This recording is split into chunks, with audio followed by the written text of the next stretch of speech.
Hello and welcome to this session on Ableton by Numbers. And today we're just kind of going to go over some of the things that were in the previous video that was released yesterday. And the main concern here is really just to kind of reiterate ideas and to go through the ideas around kind of patterns. In many ways, patterns are kind of at the sort of the heart of a lot of the stuff that you'll do using the pitch window, which is kind of what is in the video. And you'll also find similar things like this in the consolidation tracks, and the first of these will be released next week, I believe, and that one's a reggae one. So we're going to kind of go through. I'm going to go through a bit of that today as well. But first of all, sorts of patterns. The first sorts of patterns that you know, I'm sort of interested in, and certainly in terms of popular music, in terms of what goes on, is basically the 1-4-5. So in terms of pitch numbers, because the pitch window works on, it's based around semitones, the pitch numbers that we're interested in are 0, 5, and 7. So those numbers articulate or outline what will be loosely referenced as a 1-4-5. So what I'm going to do here is get operator, it's quite low, let's have it about there. It's not going to be great music, by the way, it's just going to be one note. So the one note is C. Okay, so what we know is that in that clip there is one single note of C. And that's it. It's going to click every time it gets to the end. Let me just take a little bit off the end there. Maybe a bit more. Maybe a bit more. Still clicking. But anyway, we'll leave it. So if we wanted to make a change, we basically type in 5. That takes us to the 4. And then back to 0 takes us back to what we would call the 1 chord. Okay, so at the moment going from 0 to 5 is a movement of 1 to 4 and then back to 0.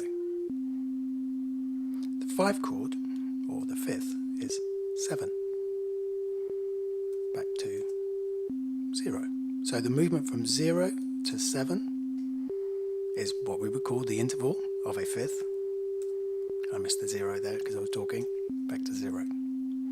Now we can also put them together. We can go 0, 5, 7, 0.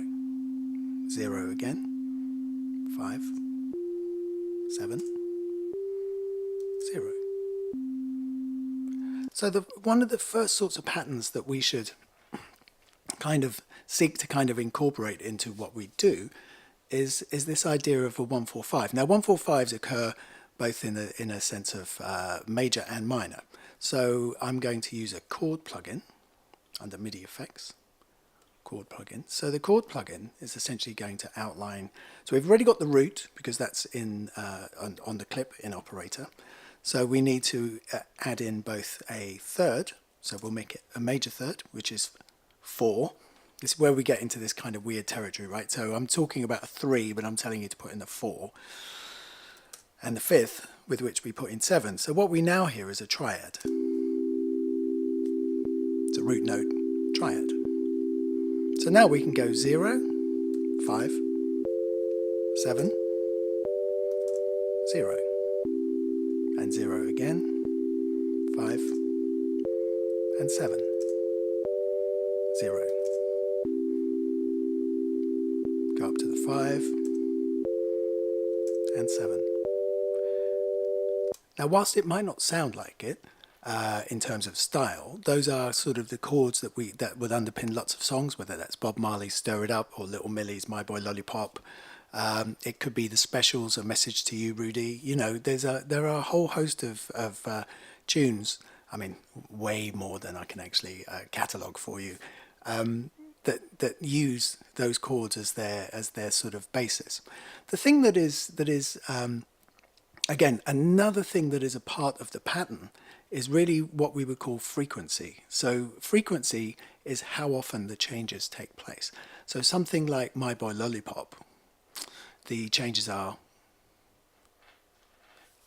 one bar of the 1 chord and half a bar each of the 4 and the 5 chord. So if it was in the key of C, I'm going to use a switch to my overhead camera, which hopefully that's going to don't be put off by the notation paper. So if we take sort of something in the key of C, so C is the 1 chord, F is the 4 chord, and G is the 5. Frequency then is how often and by how much do these chords appear in the sequence. So for something like, you know, My Boy Lollipop, it's C for a bar, and then F and G, half a bar each. And we can make some assumptions about the way that things look, in that we assume, unless we're told otherwise, that both of these chords have equal value within the bar. So if it's a bar of 4/4, divide 4 by 2, get 2, right? So 2 beats, 2 beats. 1, 2, 3, 4, 1, 2, 3, 4. Ba ba ba ba da da ba ba. Okay, that's the idea. Whilst this isn't actually in a ska pattern, we can at least simulate that as a pattern. So we can go 1, 2, 3, 4, 1, 2. So what I have to do now is obviously change the frequency of the clip. Because the thing about changes in the pitch window, it operates differently, say, from the sampler or simpler window. So if we made the change in simpler, the pitch of a sample would change along with that. But because this is MIDI and it's based around events, unless there's an event halfway through the bar, it's not actually going to affect the note that is currently played, because that note has already been played, as it were. It's already in the event buffer and being sort of dealt with. So what we end up with now is this. Let's go 0, 5, 7, 0, 5, 7, 0, and so on. So now we can hear both of those. Let's take this operator down an octave. So I'll transpose it. -12 is an octave. So now it sounds like a little bit too, still probably a bit too dark. 5, 7, 0, 5, 7, and so on. One of my ideas is that my plans within these sorts of ideas is that for many of you get into the idea of doing stuff kind of in real time. And if you feel comfortable with the different sorts of patterns that I'm sort of describing to you today, then these can be kind of core parts of your work. So let's look at another 145, but this time we'll make it the minor. So as a major, the chord tool is set up as 4 and 7. For this one, it's going to be 3 and 7. 3 is the minor. Let's listen to the chord. That's the sound of the minor. That's the sound of the major. Back to the minor. And then there's the major, right? So we're going to deal with the minor. So the 145, surprisingly, there's a 145 which is a minor, and it uses exactly the same sort of intervals, right? So you get 0, 5, back to 0, and here is 7, which is the 5, here is 5, which is the 4 chord. You can see how the numbers get a bit funny, really. 7, and then back down to 0. So you can hear this kind of 145 type chord progression. I mean, if you listen to something like Ain't No Sunshine, Bill Withers, or you've listened to Move On Up by Curtis Mayfield, or you've listened to, I mean, and this song is kind of a part one, really, like Alicia Keys' Falling is like that.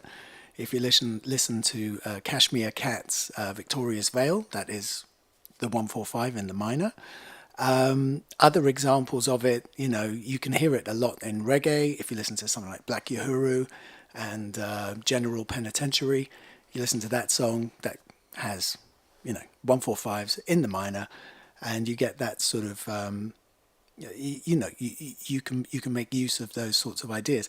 The thing to understand about a lot of these sorts of patterns is that once we've established, so let me say that then the minor is, say, C minor, the 4 is F minor, and the 5 is G minor. So what we have here then is also the possibility to interweave. So we could theoretically start on C minor, move up to F and come down to G minor. And you could theoretically start on C, go to F minor and go to G minor, or any variation thereof. See, the thing is that even with these three components, one is that we understand the intervals of a 145, and we also have an appreciation of the major and the minor chords, right? At the moment, we're just exclusively playing either in major or we're playing in minor, but we are not necessarily shifting between the two. We haven't quite got that yet we haven't quite got there yet in terms of our focus, but we are definitely in a good place. If you're still with me and you kind of appreciate this, then we are in a good place.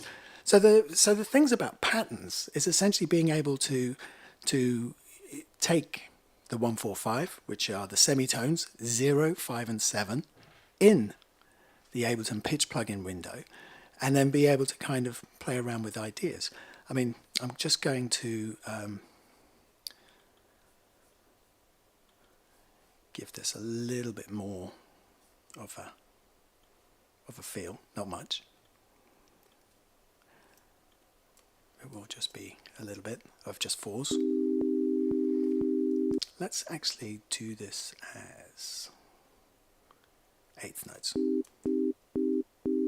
So the idea is it's kind of reggae-like. It's not really. So in my plugin library, I have some reggae. Yeah, I think it's in it's a rather large library from 0G, which occasionally they sell it for quite a kind of, a reasonable price. And that's kind of my files have all been, I've got the Ableton Live beta, and it's gone through and destroyed so many of my audio files for some reason. Where are my audio files gone? It won't let me bring them in. I think I'm going to need to go and kind of redo the drum library. I can't believe it. I found it the other day, and nothing seems to be coming in. Some things work. Yeah. I've run into a very difficult place. See, some things work. I don't get it. Well, I do get it. I just need to go and repair my libraries, right? Of course, it's not the... let me find something that is vaguely reggae-like, or could be at least adapted. I have the...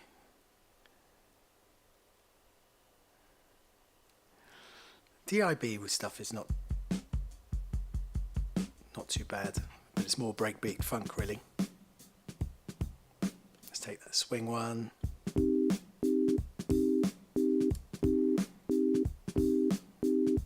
It's not what I wanted, but it's what we end up with. So the idea here is that we're going to change the chords, 5, 7, 0, right? So you can sort of vibe out on them. 0, 7,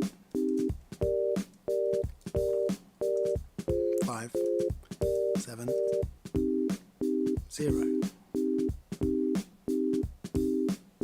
Now, as well as being able to do this in a kind of a I'm just going to duplicate these parts but turn them off. So we're going to make this into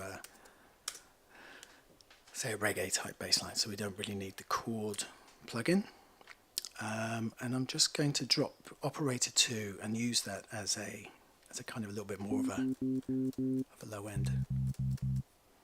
Kind of just brings it out. Let's say we're going to have, where am I? C2, fantastic. Let's build this. Went off there. And let's go for the G, which is here. So basically this pattern is going root, root, fifth. So let's hear it as it is. Boom, boom.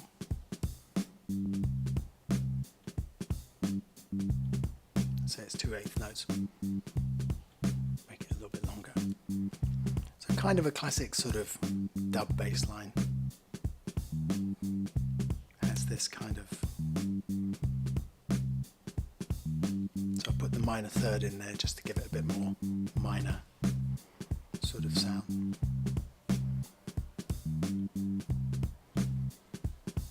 Five. 0.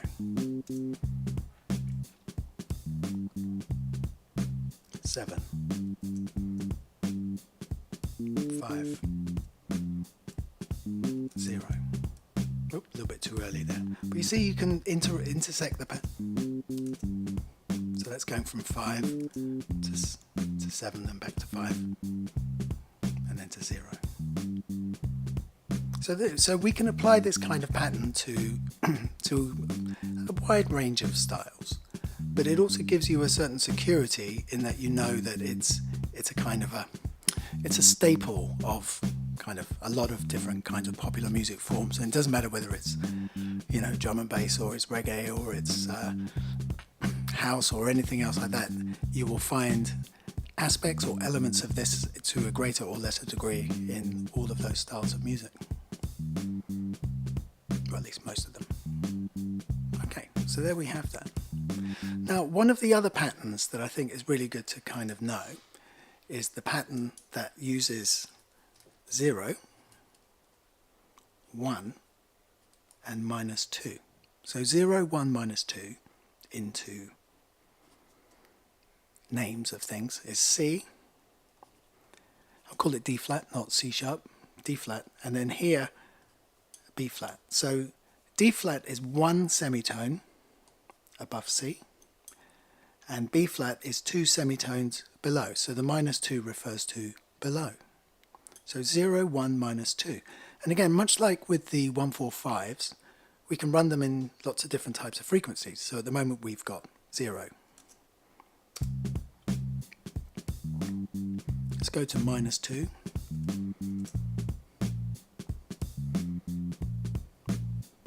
Back to 0. It's a different vibe, right? Now we're going to go to 1. Gives you a little bit more of that sort of Spanishy, sort of Hispanic sort of vibe. So we can go to 1, -2, and then back to 0. So that's a really good pattern to kind of know. I think that's a good one. -2, and then back to 0. 1, -2, 1, -2, and then back to 0. Now the interesting thing about this, right, if we start to know these sorts of patterns, there is nothing to stop us incorporating the 145s as well.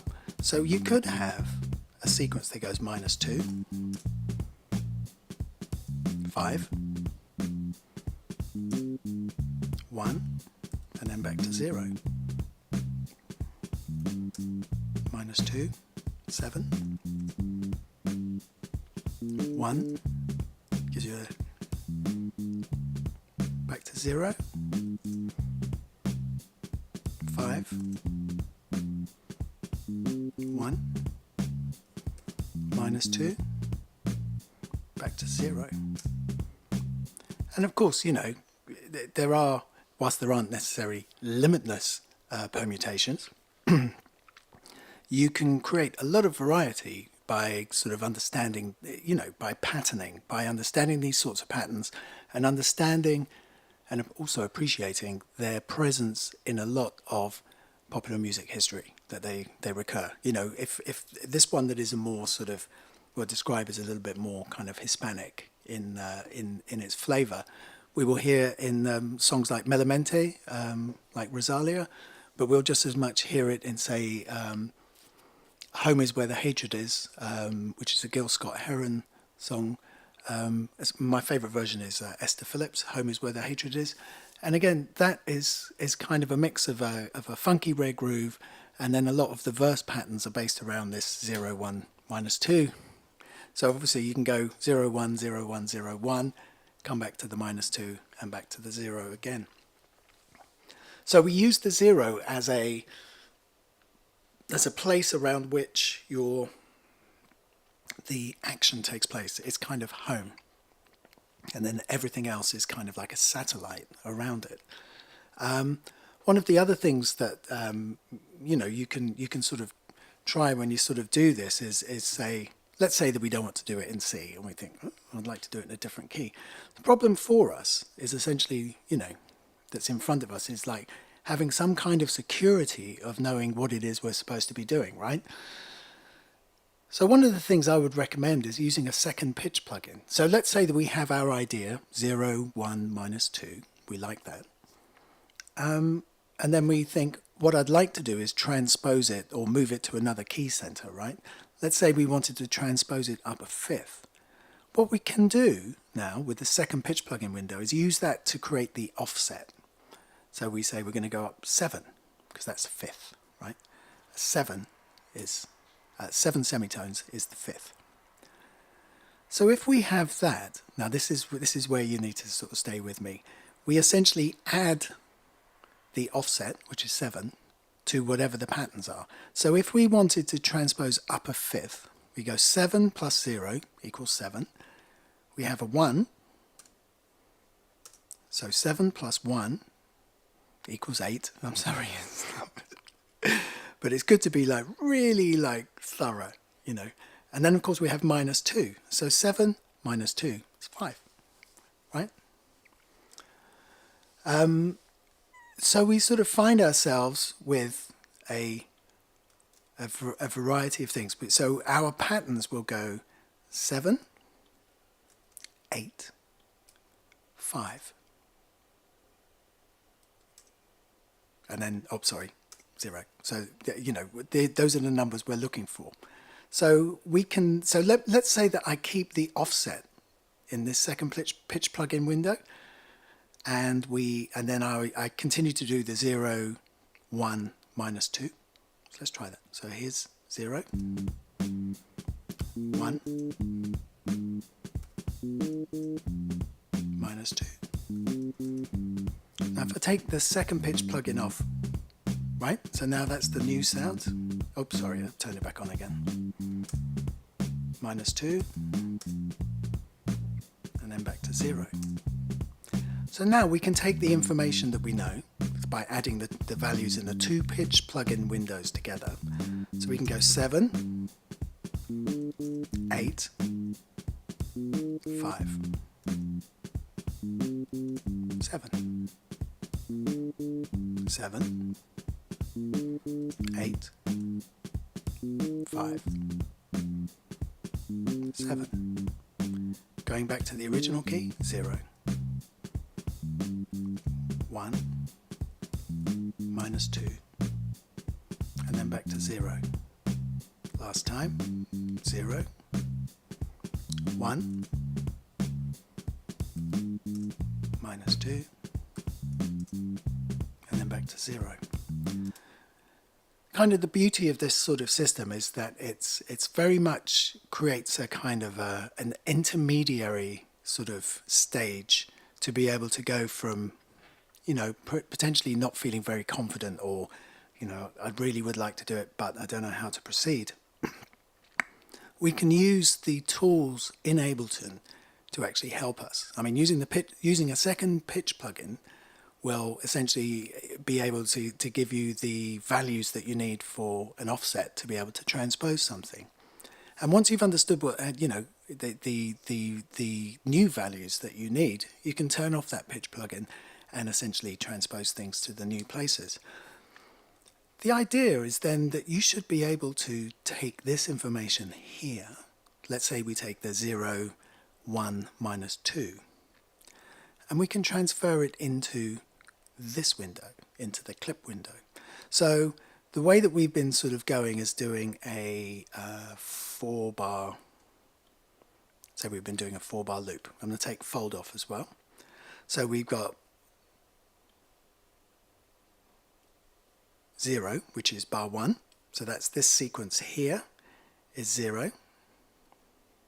Don't know where that note appeared from.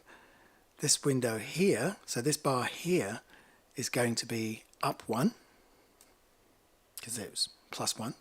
This window here is the minus 2, down 2 semitones, and then back to 0 here. So what we should hear, it's a lot of hears in that sentence, by the way, but what we should be able to hear here is essentially the same pattern that we've manipulated using the plugin window is now actually in the clip window.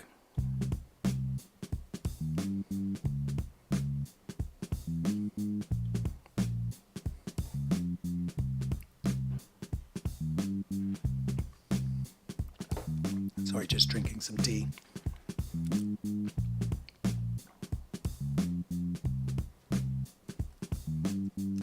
So the thing to appreciate here is that using these sorts of tools and devices to help us to understand, to give ourselves a framework and an underpinning, are really just an intermediary stage to actually get us to being able to do these patterns in the in like the clip window, or to then apply it to another window like operator.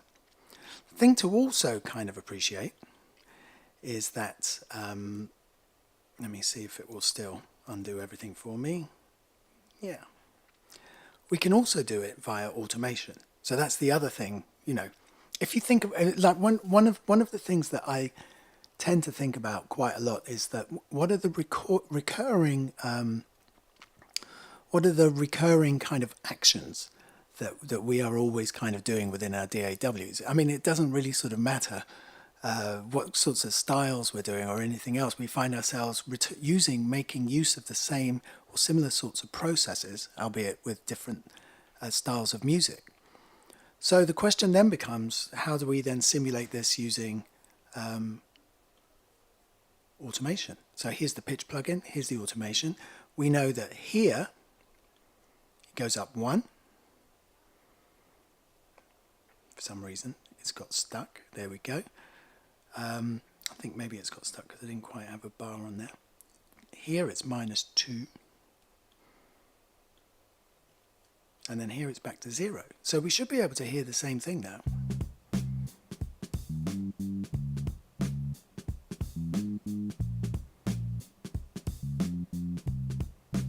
So we can do it in 3 ways. Being able to do this in 3 ways gives us a lot of options, right? We have options. We can decide to do it. Actually, we've got 4 ways really, because you can play it on the piano if you wanted to, MIDI keyboard. You can play it using the pitch window. We can transpose the idea into the clip window, and we can also do it via automation. That's a lot of options, right? And really the key thing that we all need to develop in respect of this sort of manipulation of the underlying sort of data, as it were, is really to develop a feeling of confidence, that we are confident in the way that we use our tools. And, you know, this is really the whole goal of this kind of, you know, by numbers, isn't really to kind of create a crutch. It is to use this merely as that intermediary sort of stage to help us to get to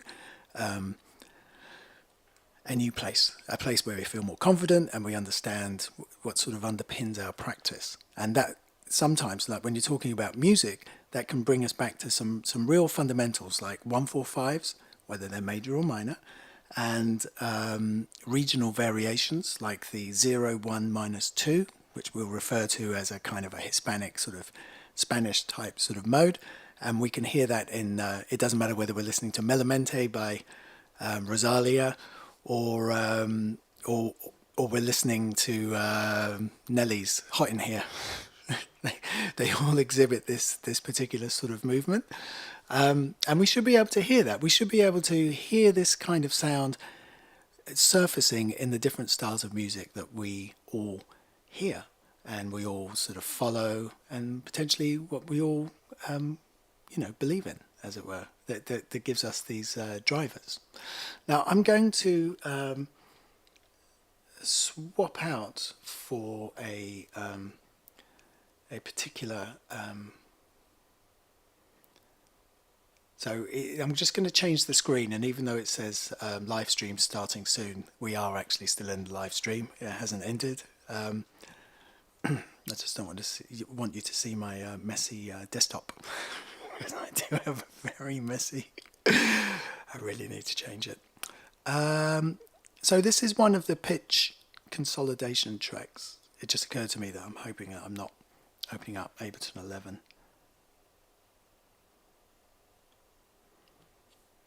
Okay, Ableton's complaining about the cache.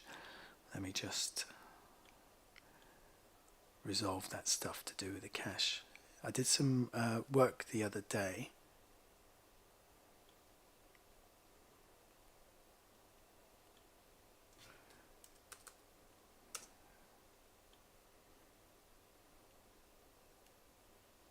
Why is the minimum free space 100 gigabytes? Sorry, you can't see this. And then I'm going to clean up the cache and reload the file. At least this is telling me something that I've been experiencing some strange issues with files. This time it didn't complain. But here we go. So we're back. I'm going to get rid of the overhead so we can just see that. So this is one of the consolidation tracks that you can see in front of you. And as a setting, it is essentially a sort of a dub reggae track, or at least trying to be a dub reggae track.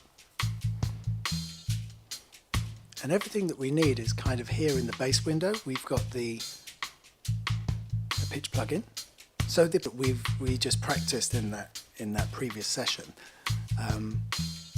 So we're coming up to bar 9, so I'm going to change that to the 4 chord, which is 5 semitones. Here we go.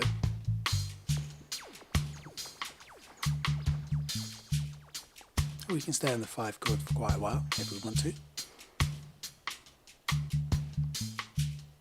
Here comes 7, which is the 5 chord. I think I might have said the 5 chord previously. That was the 4 chord, 5 semitones. This is the 5 chord, 7 semitones. Then back to 0.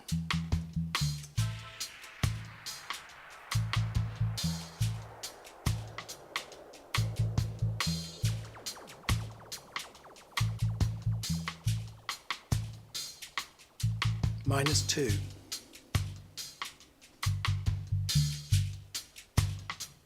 Going up to 1, the other pattern now. Back to 0. So you can see how you can incorporate these different sorts of patterns. -2. So we're going to go up to the 4 chord, which is 5 semitones.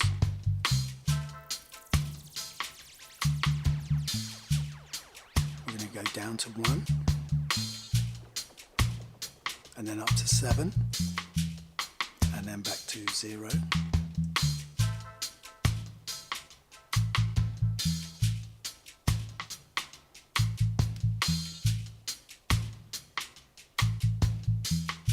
So we're going to go up to the 4 chord, which is 5 semitones. Back to 0. Speeding up the frequency. Back up to the 4 chord. Back to 0. Up to the 4 chord again, 5 semitones, and then to the 5 chord, which is 7, back to the 4 chord, 5 semitones, and then back to the 5 chord, 7, and then back to 0. So everything else in this track is kind of ear candy. None of it is kind of moving. The only thing that's moving is the bass. I'm going to go to 1 here.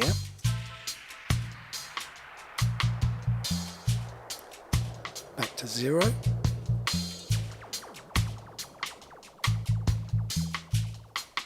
And then to the 1. And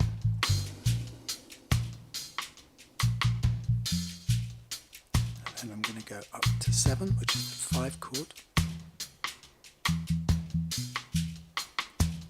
Back to 0.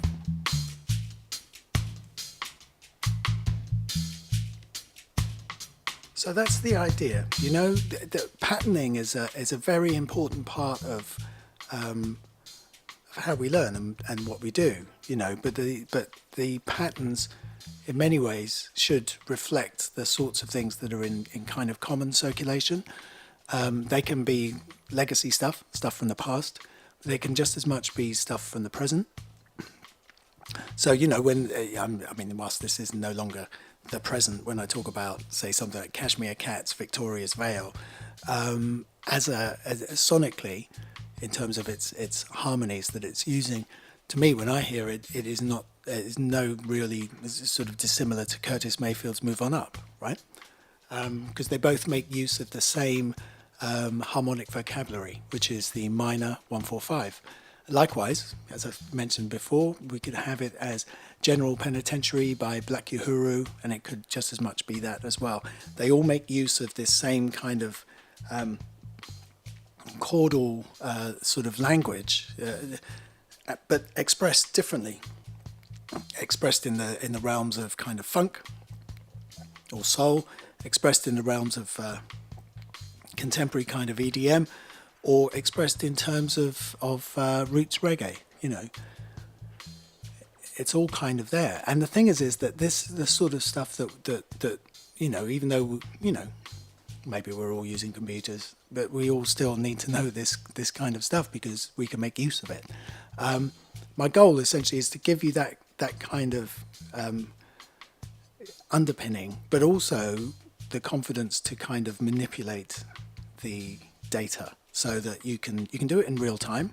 Obviously, you know, if you've got piano skills, you can just do it on that, right? But if you haven't, that doesn't mean that you can't do it. You just do it in real time in the pitch plugin window. And if you can do that in the pitch plugin window, then it is a short hop to be able to do that in the clip window, either by transposing the notes by the same number of semitones, or by automating the pitch plugin. And whichever way you choose to get there, as far as the user, the end user, the listener is concerned, they don't know which method you've deployed. No one will know, only you. And if you choose to reveal it, then that's fine. But if you choose not to, that's also your choice. But the truth of the matter is, at the consumption end, in the nicest way, but in the consumption end of your music, no one's going to know how you did it, right? They're not going to know whether you've used Logic or Cubase or Ableton or Fruity or whatever. They're just not going to know that. In fact, they're probably not even going to care. They're just going to go, do I like it? And if they like it, then you're onto a winner. If they don't, well, maybe we go back to the drawing board and we kind of do it again, right? But we do it better. So that was 40 minutes, roughly.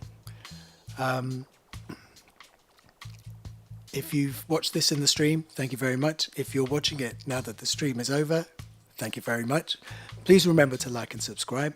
If you have any sort of questions around these sorts of ideas, do leave them in the comments. I will respond to everything, hopefully favourably.